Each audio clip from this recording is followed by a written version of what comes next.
কিরে,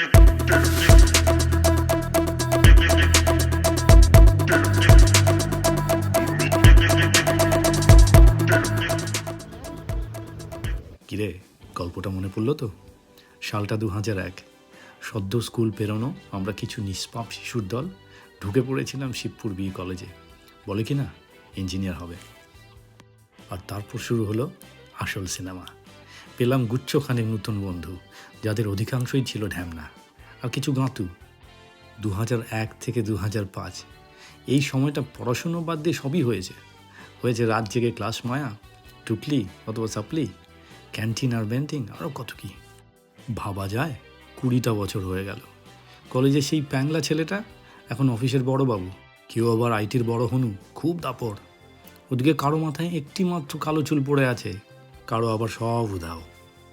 B college ব্যাপারটা শুধু একটা ক্লাসরুম নয়, ওটা ছিল আমাদের জীবনের হেডকোয়ার্টার, যেখানে জীবনের বেস্ট সময়টা কাটিয়েছিলাম কিছু অদ্ভুত বিইংসের সাথে। বলে না, once a being is always a being. 2005 শেষ দিনে যখন চোখের কোনো এক ফোঁটা জল নিয়ে ফার্স্ট গেট দিয়ে বিদায় নিই, তখন কি ভেবেছিলাম যাদের সাথে একসময় 4 বছর কাটিয়েছিলাম তাদের সঙ্গে কখনো দেখা হবে? আজ 20 বছর পর যখন পেছন ফিরে দেখি, তখন মনে হয় আবার যদি ফিরে যাওয়া যেত কলেজের ওই দিনগুলোতে, আবার যদি ক্যান্টিনের টেবিল বাজিয়ে গাওয়া যেত উড়ব নীল আকাশে, উড়বে ধোয়া বাতাসে, অথবা সেই যে হলুদ পাখি। হাই জনগণ, আমরা 26শে ডিসেম্বর দেখা করছি বি কলেজের মধ্যে। সবার সঙ্গে দেখা হবে, আশা করি সবাই আসবে। আমরা অনেক দিন পর এক জায়গায় মিলিত হব।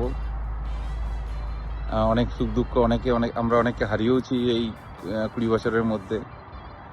বিভিন্ন রকমে আমরা সবাই বিভিন্ন জায়গায় অবস্থিত হয়েছি। এখন দেখা যাক কিভাবে এটাকে আরো আনন্দিত করে দেখা যায় এবং সবার সাথে কানেক্টেড থাকা যায়।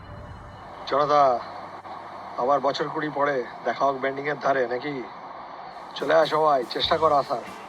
চুলে হয়তো পাক ধরেছে, বেন্ডিংও হয়তো নেই, কিন্তু আমরা তো আছি। হুল্লু মস্তি হবে, দেখা হচ্ছে। দেখতে দেখতে 20টা বছর কেটে গেল। তো একবার চেষ্টা করে দেখিস 26 তারিখে যদি আসতে পারিস, দেখা হবে আবার বছর 20 পর। ডেটটা মনে থাকবে তো? 26শে ডিসেম্বর, BC 2005 আসছে সপরিবারে শিবপুর কলেজ ক্যাম্পাসে। কিরে, আসবি তো?